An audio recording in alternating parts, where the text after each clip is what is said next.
इस प्रकार कहते हैं कि भगवान की कथा बड़ी अनंत और अपरंपार है, कब किस पर दया करे।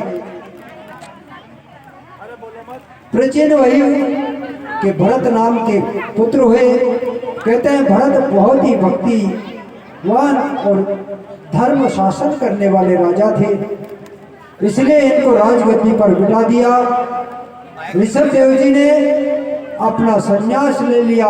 कहते हैं महाराज ऋषभ देव जी इतने ज्ञानवान थे कि जब ये मलमूत्र का त्याग करते थे तो उसमें से भी सुगंध आती थी। भागवत में ऐसा लिखा है कि जब ये मलमूत्र का त्याग करते थे तो 40 कोस तक उस सुगंध जाती थी। इतनी तो सेंट भी नहीं है, इतना ये भागवत में लहर ऐसी निकलती थी। इतने ब्रह्म ज्ञानी थे, साक्षात भगवान का स्वरूप था। और भरत जी भी धर्मात्मा राजा हुए, पर कहते हैं इन्होंने भी अपने पुत्रों को राज्य दे करके और वन में चले गए, झोपड़ी बना करके, और वहां पर भगवान के भजन करने लगे। कहते हैं महाराज एक समय जैसे ही नदी में स्नान करने गए कि उसी समय एक हिरण जो गर्भवती थी पर शेर की धाड़ सुन करके और जो चमक करके वहां से भागी और उस नदी में छलांग लगाई, तो छलांग लगाते समय बीच नदी में गर्भ गिर गया। वो बालक बीता हुआ जहां पर ये नहा रहे थे इनके समीप आ गया। जैसे ही आंख खोली देखा कि ये छोटा सा पशु है, उन्होंने तुरंत उठा करके अपने हथेली में ले लिया, बालक को साफ सुथरा कर और उसको अपनी उस झोपड़ी में लेकर के आ गए। महाराज ये भगवान का भजन रोज 12 ही घंटा करते थे, पर जब से वो बालक आया उसकी देख रेख में इनका भजन होना बंद हो गया। जैसे जैसे बालक बढ़ता गया, उछल कूद करने लगा, वैसे वैसे इनका भजन कम होता गया। समय ये रहा कि भजन बिल्कुल बंद हो गया और अंत समय में भी वही हिरण ही याद रहा, मेरा हिरण कहाँ होगा। इस प्रकार सोते सोते अपने प्राण निकल गए। कहते हैं महाराज अंतमति सो गति, जब हमारी मति आखिरी में जैसी होगी वैसा ही हमको शरीर मिल जाएगा। अगर आपका धन में मन है तो आप सांप बनोगे। 1000 वर्ष की योनि होती है सर्प की, इतनी उम्र किसी की भी नहीं है। सबसे खोटी जात है तो सर्प की, क्यों कि लंबी ज्यादा है,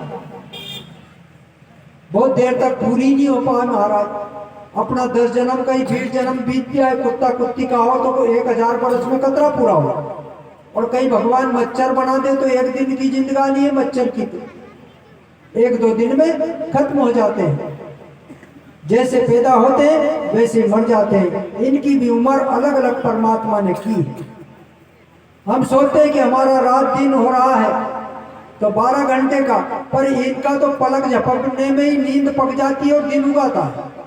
ये मच्छर जहाँ बैठ जाते हैं थोड़ी देर के लिए आंख बंद होती है, इतने में रात हो गई, और आंख खुली तो दिन हो गए। तो सबके लिए अलग अलग विधान है। जैसे हमारी रात्रि में 12 घंटे रात के और 12 घंटे दिन के होते हैं, तो पितरों की जो रात्रि, हमारे बड़े बूढ़े की रात्रि वो कितने दिन की है? 15 दिन का दिन है उनका और 15 दिन की रात है। जैसे उजाली रात आई तो ये दिन, और अंधेरी रात में ये रात। देवताओं का दिन कितना बड़ा है? देवताओं का दिन है 6 महीने की रात है और 6 महीने का दिन है। जब सूर्य दक्षिणायन होता है तब देवताओं की रात होती है, और सूर्य उत्तरायण हो गया तो देवताओं का दिन हो गया। इसी प्रकार जो ब्रह्मा जी की आयु है वो कितने बरस की है? 100 बरस की। पर वो 100 बरस कैसे कि ये एक चौकड़ी 100 बार बीते जब उनको एक दिन हो, माने 4 ही युग 1000 बार बीतेगा जब उनको एक दिन होगा, और फिर इतनी बड़ी रात होगी। जब ये दिन पूरा होगा तब ये धरती पर पानी पानी हो जाएगा, बीच में इसको कोई मिटाने वाला नहीं है। भले आप कह दो कि अब यो आर्यो फलाना अशोको आर्यो की सब मर जाएगा, पानी फट जाएगा 2000 का साल में तो कोई नहीं बचेगा, तो महाराज बेटिया तो कहाँ गया पर। अरे भाई थोड़े बहुत जो भगवान ने नाश करना है उनका नाश हो जाएगा, बाकी सब इसी धरती पर मौजूद रहेंगे। इस प्रकार भगवान की ये लीला है। आज भरत जी उसके चक्कर में रहे तो हिरण बनना पड़ा, और जब हिरण का जन्म हुआ तो हिरण के वक्त भी याद रहा कि अगर मैं हिरण के चक्कर में नहीं पड़ता तो मुझे हिरण की योनि नहीं मिलती। हिरण के अगर चक्कर में नहीं पड़ता तो हिरण की योनि मुझे नहीं प्राप्त होती। आज हिरण की योनि हिरण के चक्कर से प्राप्त हुई है। अब मैं अगले जन्म में ऐसा नहीं करूंगा। ऐसा सोचकर विचार करते रहे। जब हिरण का जन्म छूटा तो कहते हैं महाराज एक ब्राह्मण के घर में जन्म लिया, और ब्राह्मण के घर में जन्म लेने के बाद इनका नाम तो भरत ही रहा, पर अब की बार इन्होंने सोचा कि कोई उलझन में नहीं पड़ना है, अब तो केवल भगवान का भजन करना है। इसलिए इन्होंने घर का काम भी नहीं किया, ना पढ़ाई की।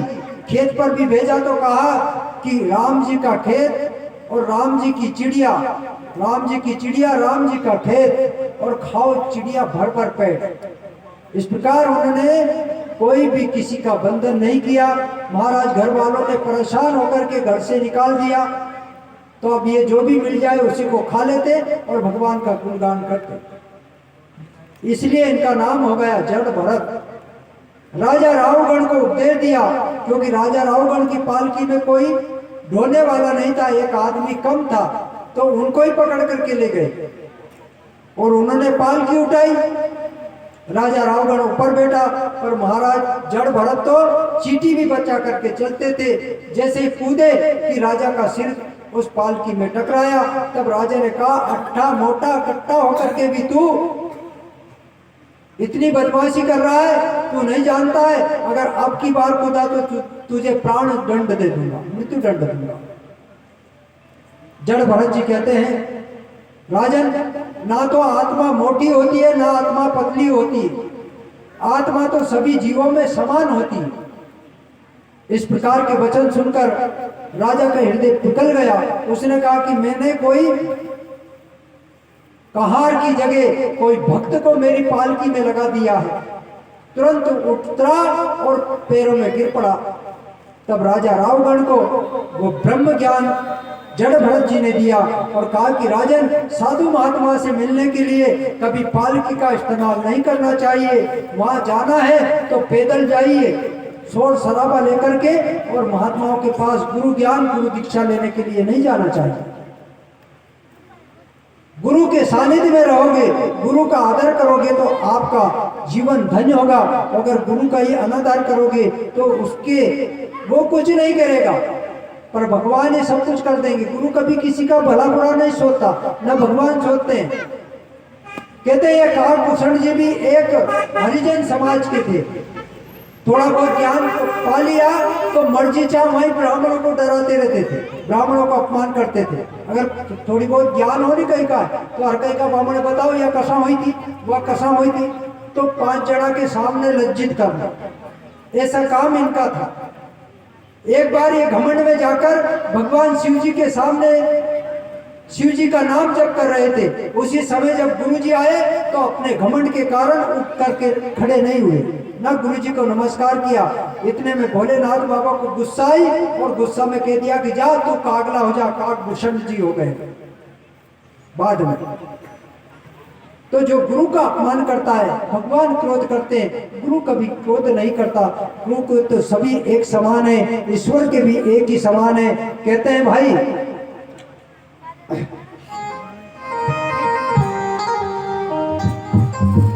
अरे प्रभु के सभी एक समान, प्रभु के सभी एक समान, प्रभु के सभी एक समान, प्रभु के सभी एक समान, प्रभु के सभी एक समान।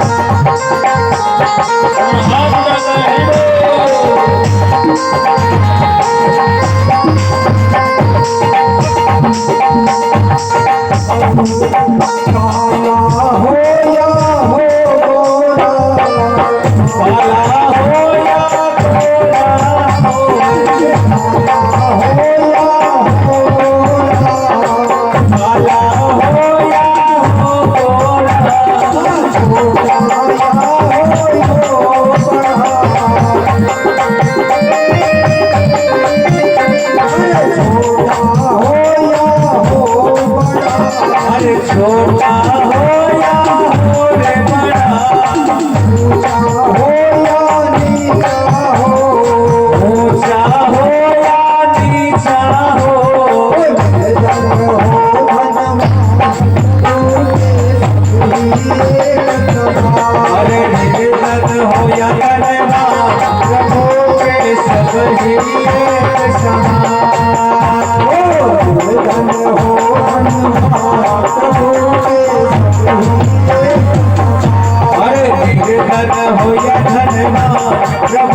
ही एक समान।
हाथी हो या हो चींटी रे, हो या हो चेतन हो रे, जड़ हो या फिर चेतन हो रे, किसी में रखते नहीं रे, भेद किसी में रखते नहीं रे, किसी में रखते नहीं रे, भेद किसी में रखते नहीं रे।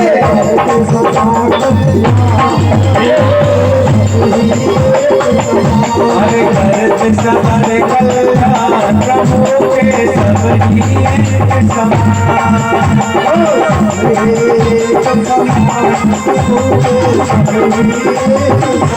हरे सब ही एक समान प्रभु के सब ही एक समान।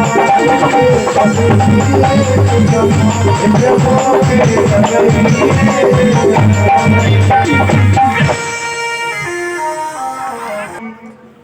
हिरण्याकश्यप तो मारा गया, हिरण्याकश्यप बचा। भगवान से अपना भाई का बदला लेने के लिए, भगवान को जीतने के लिए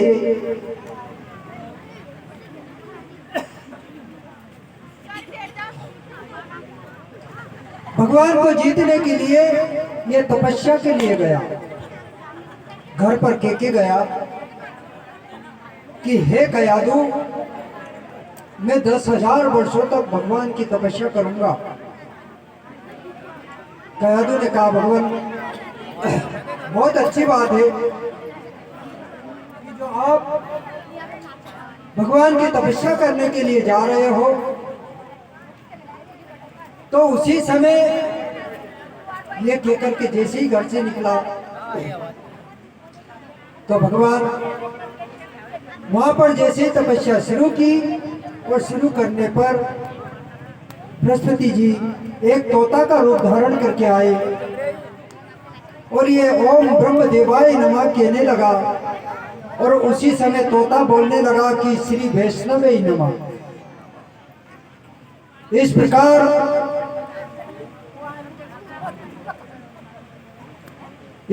जब वैष्णवे नमः का बार बार उच्चारण किया, तब हिरण्याकश्यप को अपने शत्रु का नाम सहन नहीं हुआ। कहने लगा, बार बार उड़ा करके तपस्या करता, पर फिर भी वो आकर के कहता ओम वैष्णवे नमः।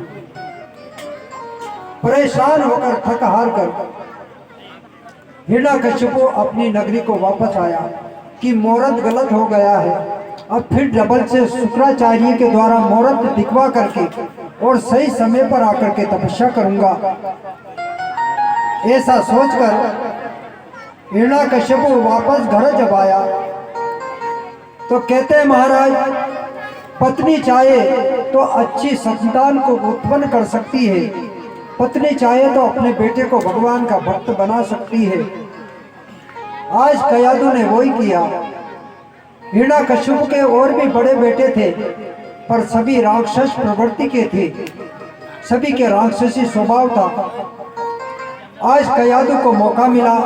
कयादू ने पूछा कहते हैं कि कोई आदमी अगर ज्यादा गुस्साला हो और घर पर आ जाए तो महाराज कोई उससे पूछने को तैयार नहीं है कि क्यों कसा आ गया। कई मालूम कर कैसो जवाब दे, इसलिए कोई पूछना नहीं चाहता। कयादू ने सोची अगर एकदम पूछ लिया तो ना जाने क्या लेकर के दौड़ेंगे, इसलिए बड़े आराम से काम किया। महाराज जल भर करके लाई, पहले जल पिलाया, फिर पंखे से हवा करी, और जब थोड़ी शांति हुई, जब बड़े आराम से पूछा, महाराज आप तो बहुत लंबी तपस्या करने गए थे, आप इतनी जल्दी क्यों आ गए? हिरण्याक्ष कहने लगा, अरे देख तो कयादू, जब भी मैं वहां तपस्या करने लगा कि बार बार एक तोता आकर के और ओम वैष्णवे नमः, ओम वैष्णवे नमः का जाप करने लगा, मेरे शत्रु का नाम लेने लगा।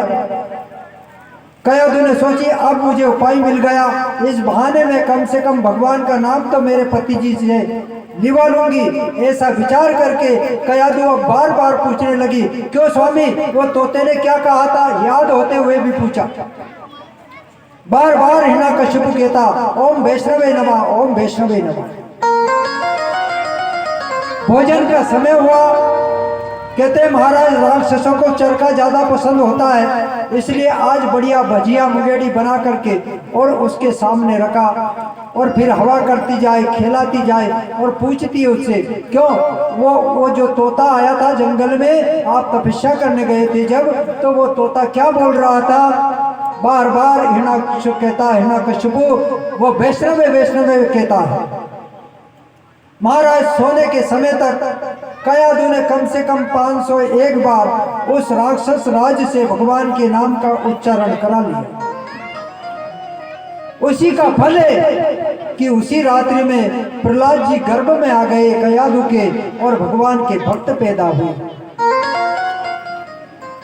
उसी रात्रि में गर्भ रह गया, और उसी के कारण भक्त प्रहलाद गर्भ में आए। अब जैसे समय हुआ कि हिरण्यकशिपु फिर तपस्या करने गया, मौका पा करके, और इंद्र कयादू का हरण करके ले गया। नारद जी रास्ते में मिले। नारद जी ने कहा, हरण करके कहाँ ले जा रहा है कयादू का? इंद्र कहने लगा, एक शत्रु तो इसका बाप है, एक इसके पेट में पल रहा है, तो इसलिए इसे मारने के लिए ले जा रहा हूँ। नारद जी ने कहा, मूर्ख, इसे मार मत देना, इसके पेट में भगवान का भक्त पल रहा है। नारद जी ने छुड़ा करके अपने आश्रम में ले गए। कयादू को नए नए दृष्टांत, भागवत गीता और नाना प्रकार के पुराणों की कथा सुनाई, भगवान की लीलाओं का वर्णन किया जो प्रहलाद जी ने अपनी माँ के पेट में सुने।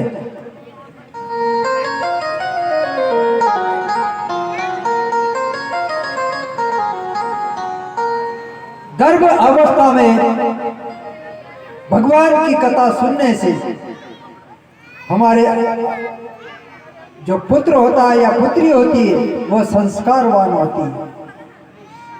प्रहलाद जी का जन्म हुआ, कहते हैं जब ही तो कहा है, अरे नारी नर की खान जगत में, नारी नर की खान, नारी नर की खान जगत में, नारी नर की खान, नारी नर की खान जगत में, नारी नर की खान।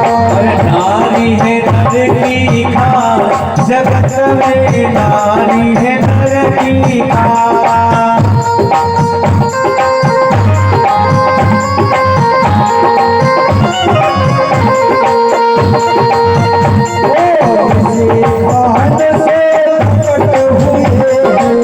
श्रीकांत से प्रकट हुए हैं,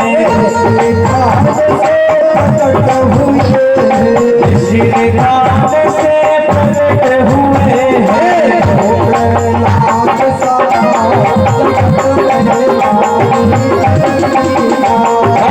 वो मेरे लाख समान जगत में, नारी नर की खान।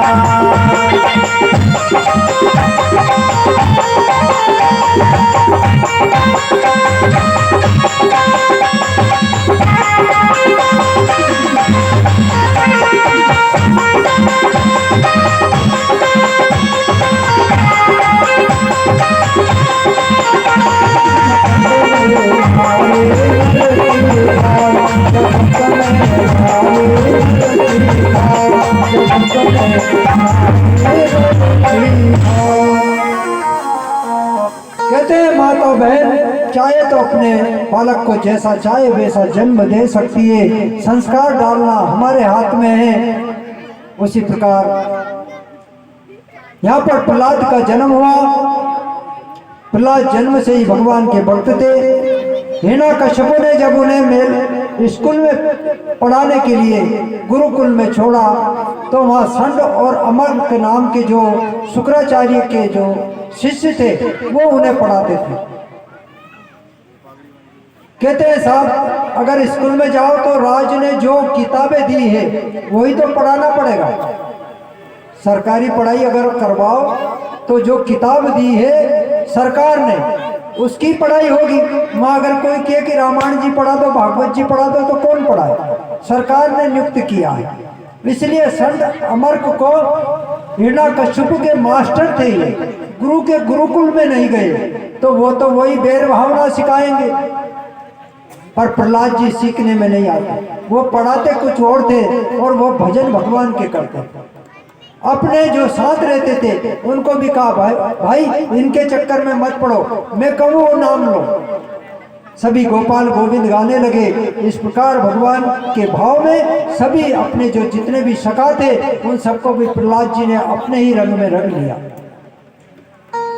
एक बार प्रहलाद जी को अपने पिताजी ने बुलाया, मेरे सामने लाओ, तुमको प्रहलाद को क्या पढ़ाया? संड अमर को उनको लेकर के आते हैं और जैसे प्रहलाद में को गोद में बिठाकर हिरण्यकश्यप ने पूछा, बेटा बताओ तुम्हारे गुरुजी ने क्या पढ़ाया?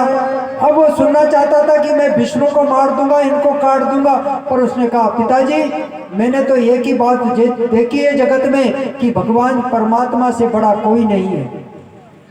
इसलिए आदमी को सब झंझट छोड़ करके, पिताश्री सब लड़ाई झगड़ा छोड़ करके और भगवान का भजन करना चाहिए। इतनी सुनते देर नहीं हुई कि हिरण्यकश्यप ने प्रहलाद जी को उठाकर जमीन पर फेंक दिया। अरे मूर्खो, ये कैसी शिक्षा दी इसको? तुम मेरे शत्रु के प्रति इसको भटका रहे हो। उन्होंने कहा गुरुजी हमने कभी पढ़ाई नहीं। राजा से कहा महाराज हमने ये पढ़ाई नहीं की, पर ये ना जाने कहाँ सीख करके आया। हमने तो पढ़ाया कुछ और था और ये बोल कुछ और रहा है। इस प्रकार बार बार पूछने पर एक बार और जब फिर पढ़ाई हुई, जब बड़े हुए 5-10 साल के, तब बुला करके पूछा तो फिर क्या कहा? पिताश्री जाके बल लवलेश से, माने जिसके बल से तुम पृथ्वी आकाश धरती लोक में राज्य कर रहे हो, उन्हीं